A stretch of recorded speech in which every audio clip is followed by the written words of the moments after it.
বাংলাদেশের তরুণ জনগোষ্ঠীকে অর্থনৈতিক শক্তিতে রূপান্তর করতে সনদ নির্ভর শিক্ষা ব্যবস্থার বদলে শিল্প খাতের চাহিদা ভিত্তিক দক্ষতা উন্নয়নে গুরুত্ব দিতে হবে।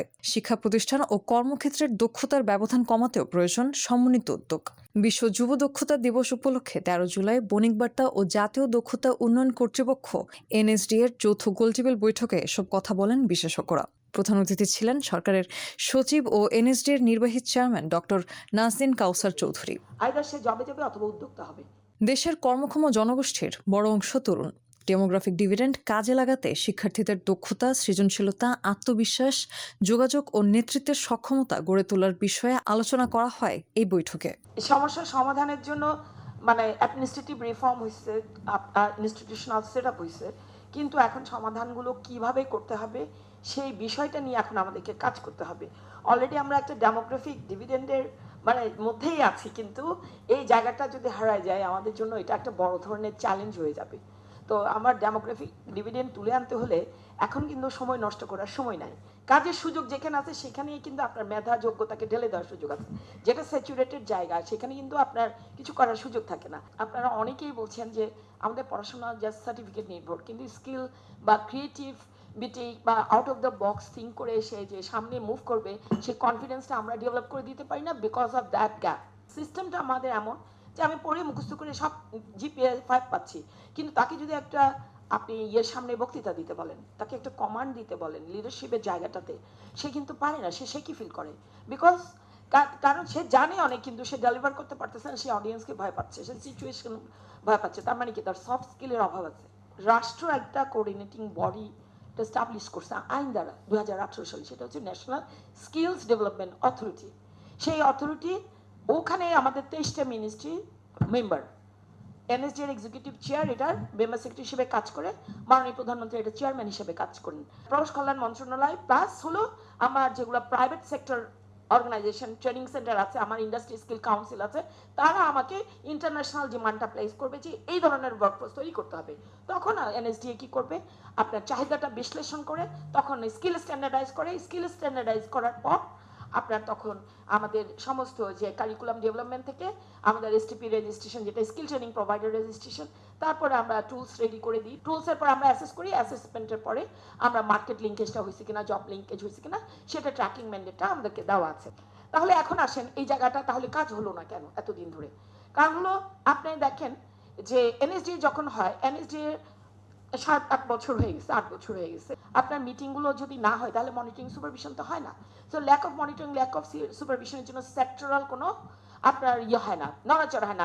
দক্ষতা ভিত্তিক কর্মসংস্থানের সংস্কৃতি গড়ে তুলতে শুধু নীতি ঘোষণা নয়, পুরো শিক্ষা ব্যবস্থায় মৌলিক পরিবর্তন আনা প্রয়োজন। এখন আমাদের এডুকেশন সিস্টেম নিয়ে আমি অনেক কিছু বলতে পারি। আমি এখানে বলবো যে আমাদের প্রথমেই এডুকেশন সিস্টেম এটা পরিবর্তন করা উচিত। বাংলাদেশের ভবিষ্যৎ এইটাই ভালো যে বর্তমান সরকার এসে, কারণ মাঝখানে দেখেছি সবাই বিসিএস দিচ্ছে, সবাই সরকারি অফিসার হবে।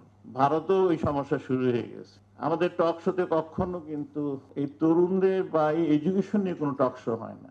অধিকাংশ প্রশিক্ষণ কর্মসূচির সঙ্গে বাস্তব শিল্প খাতের কার্যকর সংযোগ নেই, তাই ব্যবসায়ী সংগঠন, এফবিসিসিআই ও ইন্ডাস্ট্রি স্কিলস কাউন্সিলকে সমন্বিতভাবে কাজ করতে হবে।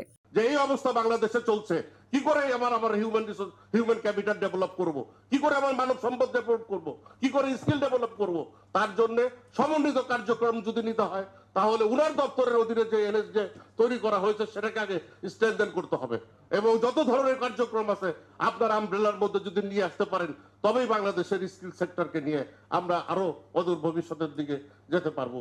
সাধারণ ও কারিগরি শিক্ষায় ব্যবহারিক প্রশিক্ষণ এখনও কাঙ্ক্ষিত পর্যায়ে পৌঁছেনি। চতুর্থ শিল্প বিপ্লবের বাস্তবতায় ভবিষ্যৎ শ্রমবাজারের উপযোগী জনবল তৈরি এখন বড় চ্যালেঞ্জ। শিক্ষা নিশ্চয়ই শিক্ষা প্রতিষ্ঠান থেকে সেই শিক্ষাটা নিয়ে আমরা আসলে যখন কর্মর জন্য বাজারে যাই তখন সে কর্মের সাথে আসলে ম্যাচিংটা ঠিক মতো হয় না। এইটা হচ্ছে বাস্তব ক্ষেত্রে এটা হচ্ছে বড় একটা বিষয়। এটা যেরকম জেনারেল এডুকেশনের ক্ষেত্রে প্রযোজ্য, এটা আসলে আমাদের কর্মমুখী শিক্ষার ক্ষেত্রে আসলে প্রযোজ্য। অর্থাৎ আমরা ঠিক হ্যান্ডস অন ট্রেনিং, যেটা আমাদের হাতে কলমে শিক্ষাটা, এইটা আসলে আমরা ঠিক মতো দিতে পারছি না, কাঙ্ক্ষিত মাত্রায় আমরা দিতে পারছি না। স্কিলস গ্যাপটাই আছে মেন, আমাদের স্কিল গ্যাপসটা ব্রিজিং করাই মেন আছে আমাদের এই বর্তমান এনএসডি এর অন্যতম প্রধান উদ্দেশ্য, যে কিভাবে স্কিলস গ্যাপটা আমরা ব্রিজিংটা করতে পারি, যে গ্যাপটা আছে সেইটা, সেই গ্যাপ ব্রিজিং করা অর্থাৎ গ্যাপটা পূরণ করার জন্যই এনএসডি কাজ করে যাচ্ছে। আমরা প্রশিক্ষণ কেন্দ্রগুলোতে আধুনিক প্রযুক্তি ও যন্ত্রপাতির ব্যবহার নিশ্চিত করা জরুরি। যে জায়গাটা আমার জনগণকে সম্পদে পরিণত করে সেই জায়গাকে আপনি ডাম্পিং বলেন না। আমাদের প্রয়োজন যে প্রপার বাজেটিং, প্রপার প্ল্যানিং এবং টাইমলি ইমপ্লিমেন্টেশন, এটা সবচেয়ে বেশি জরুরি। এটা না হলে আমরা আসলে আমাদের স্বপ্ন কোনোদিনই বাস্তবায়ন হবে না। আমরা আমাদের যুব সমাজ তাদের নিজ উদ্যোগে সেই ভূমধ্যসাগরকে পাড়ি দিয়ে চালিয়ে যাবে। বৈদেশিক কর্মসংস্থানের জন্য ভাষা শিক্ষা লেভেল ভিত্তিক প্রশিক্ষণ ও কম্পিটেন্সি স্ট্যান্ডার্ড অনুসরণ করতে হবে বলে জানানো হয় বৈঠকে। গতানুগতিক শিক্ষা মানুষকে কর্মসংস্থানের সুযোগ করে দিতে পারছে না, স্কিল খুবই জরুরি। আসলে আমি মনে করি যে নলেজ বেস সোসাইটি করার জন্য শিক্ষার পাশাপাশি দক্ষতাকেও সমান গুরুত্ব দিতে হবে। শুধুমাত্র সেক্ষেত্রেই সাস্টেনেবল ডেভেলপমেন্ট সম্ভব। আর ডেভেলপমেন্ট প্রক্রিয়াটাই হচ্ছে কন্টিনিউয়াস প্রসেস, না এটা কোনো চলমান একটা প্রক্রিয়া। সরকারি কেনাকাটার দীর্ঘসূত্রিতা প্রশিক্ষণ কেন্দ্র আধুনিকায়নের বড় বাধা। তাই জটিলতা কমিয়ে বেসরকারি খাতকে প্রশিক্ষণ ও সেবা প্রদানে আরও সুযোগ দিতে হবে। আমাদের যে ট্রেনিং সেন্টারগুলো আছে এবং ট্রেনিং নিয়ে আমরা যারা কাজ করি, আমাদের কোলাবোরেশনের গ্যাপ আছে। সবাইকে মিলে এইগুলো কাজ করতে হবে। বিভিন্ন ডিপার্টমেন্ট ট্রেনিং প্রোগ্রামগুলো লঞ্চ করে, সেগুলো ওভারল্যাপও করে টু সাম এক্সটেন্ট। এই সবগুলোকে একত্রিত করে কিভাবে একটা ইউনিফাইড ট্রেনিং কারিকুলাম তৈরি করা যায় সেই বিষয়ের উপরে ফোকাস করা জরুরি। কৃত্রিম বুদ্ধিমত্তা, অটোমেশন ও রোবোটিক্স কর্মসংস্থানের ধরন বদলে দিচ্ছে। তাই দক্ষতা, অভিযোজন ক্ষমতা, উদ্ভাবনী চিন্তা ও শেখার মানসিকতা জরুরি। বাংলাদেশের বিপুলের জন্য যুবশক্তিকে দক্ষ মানব সম্পদে রূপান্তর করতে কারিগরি শিক্ষা অধিদপ্তর নিরলসভাবে কাজ করে যাচ্ছে। বর্তমানে সরকারি polytechnic institute, technical school and college, অন্যান্য কারিগরি প্রতিষ্ঠানের মাধ্যমে কর্মমুখী এবং প্রযুক্তি নির্ভর শিক্ষা সম্প্রসারণ করা হচ্ছে।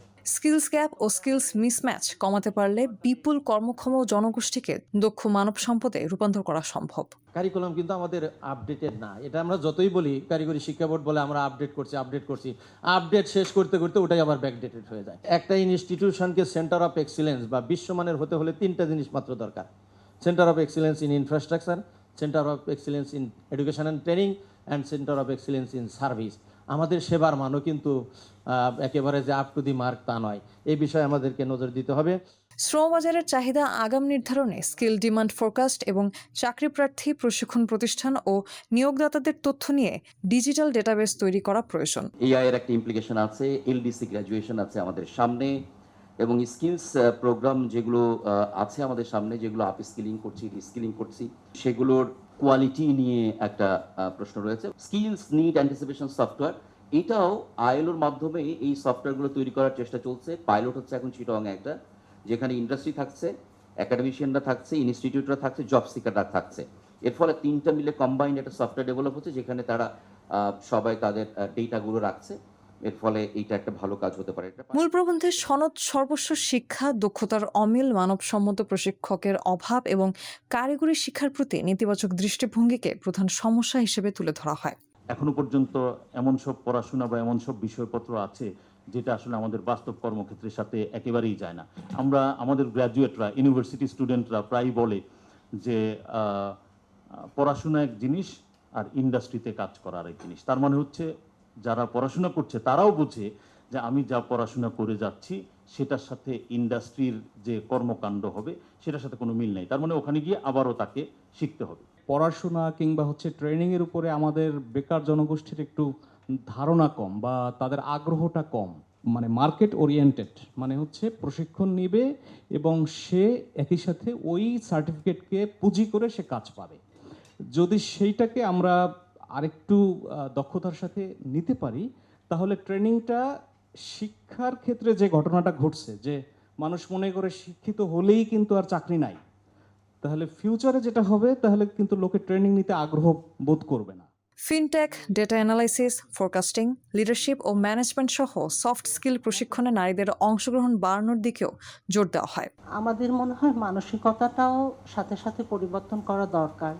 আমি যদি জানি যে আমার পরিবারের কেউ নার্সিং পেশায় বা মেশিনারি, ইলেকট্রিক্যাল কোনো পেশায় আগ্রহ প্রকাশ করছে, বুয়েটে অ্যাডমিশন টেস্ট না দিয়ে, ভার্সিটিতে অ্যাডমিশন টেস্ট না দিয়ে আমরাই হয়তো বেঁকে বসবো।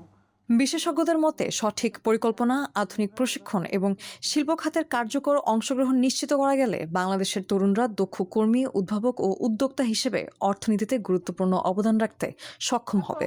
এই জায়গাটাতে জব লিঙ্কেজে আমাদের কোনো ট্র্যাকিং সিস্টেম ছিল না।